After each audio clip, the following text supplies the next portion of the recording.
Hello, I'm Trent, aka Trademark here. I want to talk to you guys about all of the quirks in Anime Champions Update 1, all of the balance changes that we have made, as well as the new quirk Assassin and what it actually does.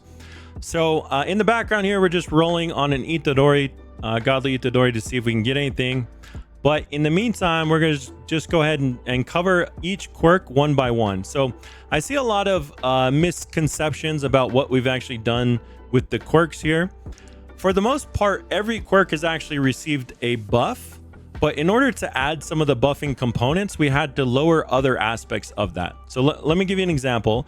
With Leprechaun, we added 1.1 10% damage. Now that's not a big deal, but we wanted to do that so that every mythic trait you roll has some sort of base damage multiplier, so that at least looking at your damage number, you know, your just kind of the fundamental, is this unit strong or not, a mythic is going to go up a little bit, so you can compare it to like a utility, you know, some other unit that does not have any damage passive at all.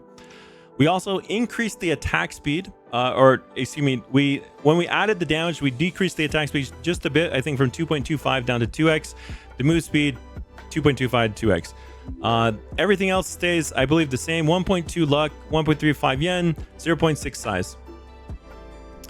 Next up, we have Thief. So this is your utility quirk for drops. Now, the damage multiplier on this did come down, and in order to compensate for that, we did increase the attack speed.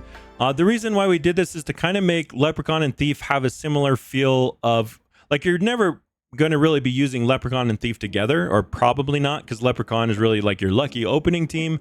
Thief is like your drops, you know, your drops raid team or something like that. So we have the attack speed added there. The move speed goes up a little bit, and then we also added yen.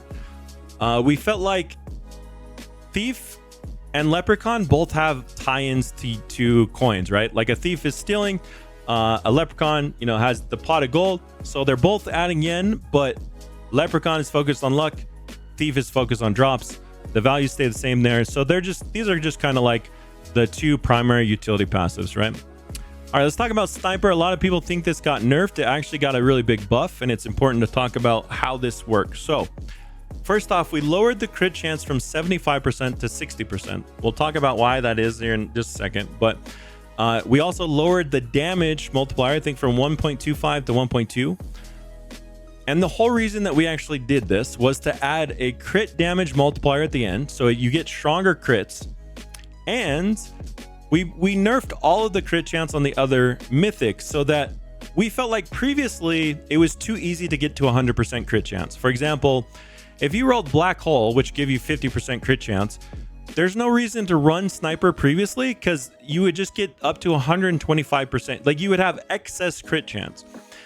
So there was no reason to run Sniper. You would just run Giant instead, which also gave 1.5 or 50% crit chance, and you would be at 100% crit chance with more damage. So Sniper was just kind of an underutilized quirk. So by doing this, we basically add not only extra bonus crit damage, we also make it so Sniper is kind of the only quirk where you can combine it with another quirk in a skin to get 100% crit chance. So if you're trying to go for that crit chance build, if you're trying to, you know, deal damage via crits, then Sniper is kind of like now a very high value proposition quirk. Next up, we have Giant. Now, currently Giant is set up very similar to Sniper, and I think we're going to change this because I don't like the way that it currently is. But what it does, it gives you 50% damage, 20% crit chance, and then 50% crit damage. So you notice if you look above at Sniper, it's almost just like it just has more upfront damage, less crit chance, and less crit damage. So it's like, it's just very, very similar. And I think what we're actually going to change this to is either Giant's going to deal additional shield damage, or some type of additional like bonus damage. Like, it could be maybe we knock the multiplier up really high, but we slow down the attack speed. There's a few things I think we could do to make it. Right now, these two quirks are just a little bit too similar, and I think we're going to probably mix up how they actually work so they do feel a little more unique. But that's currently what Giant is set at. Expect changes on that one, though, relatively soon. Next up, we have archmage, 1.4 times damage, 1.5 ability damage, plus 20 ability charge. So this is exactly the same as archmage was previously. Archmage is actually quite strong. It gives you 1.4, you know, the 40% damage, the 50% ability damage. But the really strong thing about archmage is the ability charge. That's the bar that charges up your ult. Rather than it filling up at 15 attacks, you can fill it all the way up to an additional 20, so 35 attacks. So it's very, very good, or I assume that it will be very good in the future when we have like tournaments for raids. I assume that a lot of players are going to run archmage, and they're going to charge up their abilities as they're going through the raid. And then when they reach like the mini boss or the boss, they're just going to kind of have this full ability ult ready to go, and they're just going to basically do this huge nuke all at once. If you imagine you do that with a full team of players, you're just going to like instantly destroy a boss. So that's archmage. It still remains the same. And then finally, we have our brand new quirk here, assassin. Now, assassin's base damage 20% crit chance. So, you know, quite low compared to the other mythics. But here's where it actually shines. It gives 2x boss damage. Now, this 2x boss damage is a huge multiplier when you're, you know, fighting versus the raid boss, when you're fighting versus tower boss. This 2x boss damage is absolutely insane. In fact, a lot of players have been testing. It seems like pairing black hole with assassin or sniper is actually better than just doing double black hole. So very, very strong. The 2x boss damage, you know, when you are fighting bosses, very great. We also add some attack speed in there and some move speed, just so it feels a little, you know, like a assassin is swift. And so we added those in there. Next, finally, we have Black Hole. It's basically the same as it was previously. 50% damage, 30% crit chance. The crit chance we lowered from 50% to 30%. Like I said earlier, the idea was to lower the crit chance across the board. So now you actually have to pick and choose where you get your crit chance sources from. You're not going to be able to max it out unless you use Sniper. And you might also, it also means that skins with crit chance actually become more valuable now, because you're going to get a lot of damage from using a skin that has additional crit chance on it. Anyways, Cosmic has 30% crit chance, then 1.5x attack speed, 3 times move speed, 1.5x ability damage, and then we also, the only thing we really did to Black Hole was add this 10 ability charge. So it's kind of like half of the value of Archmage. Again, that's more just for the strategies behind raids and whatnot, so you can build up your charge a little bit more before unleashing like a really strong ability damage. But yeah, Black Hole is still very, very good. And if, you know, probably what we'll have to see is we'll have to do some, as we see the meta evolve and we watch players get to their end game and see what is best, we probably will make additional changes on all of these quirks. And then in the future, the goal is to actually start adding cosmic quirks, which are kind of built and shift the way that you play. So to give you an example, right now we don't have any quirks which trigger off of special events. So we could make a cosmic quirk. We want to leave this exclusively to like cosmic quirks, but they would trigger off of some events. So maybe when you manually use an ability, maybe the unit with like a cosmic quirk could buff your entire team for 10 seconds. Or maybe every time you crit, something happens. Or maybe every like, you know, there's all sorts of things that we could use. We could use percentage chances. We could use every time that you participate in kill. A lot of the ideas that you guys actually submit from in the Discord for the quirk suggestions were really cool ideas, but they just actually require a lot of, they require actual code to kind of program in the way that that's going to work. So that's why moving forward with our cosmic quirks, we're going to try and add some interesting ideas here. I mean, there's all sorts of things that we haven't even covered. You know, I was talking about shield damage earlier. We already, you know, kind of covered boss damage, but we could maybe have units that are buffing, kind of support units. Yeah, there's all sorts of possibilities.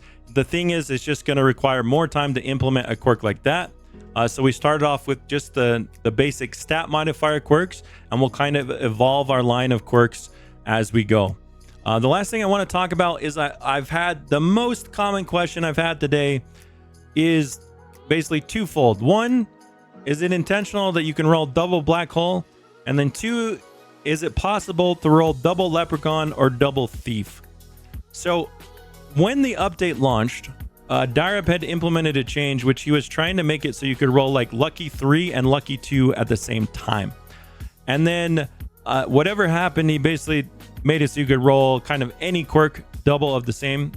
So we saw a few double leprechauns, double thieves pop up.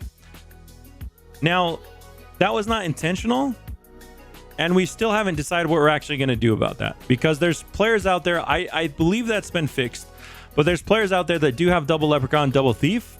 If we leave those quirks alone, then obviously that like creates an advantage for those players.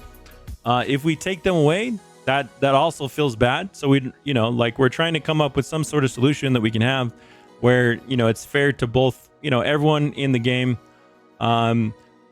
We're not super opposed to having double quirks. We just want to make sure that we're not, at least my reasoning is I don't want us to have so much utility.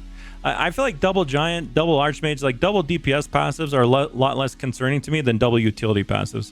Double thief and double leprechaun. Like if you look at the start when the game first came out, they had much higher modifiers and they were extremely broken. That's why we had to drop the luck in the end, or the luck and the drop multipliers on those. And I feel like adding double thief or allowing players to roll double thief, double leprechaun, we'd probably have to tune those down again to try and make it. There's just too much disparity between a newer player and a player that's formulated a full utility team. You have to remember that in like anime fighters, we've built utility teams over months and months. And I'm just not sure that it's a good idea to have like for the end game players to have full teams of double leprechaun, double thief utility teams on week 1. So, I'll talk to Daireb about it. We'll try and come up with a solution, but don't be surprised if we do end up changing something related to how the double quirks work. And yeah, that's pretty much it for me. Moving forward, we're going to have to go through some growing pains. I would love to hear you guys' feedback on the current quirks, which ones you feel like are strong, which ones you feel like are weak. At least when it comes to the mythics and the cosmic quirks, we don't really have to look at some of the lower ones. We can if you guys want to, but a lot of those just kind of get thrown to the wayside anyways.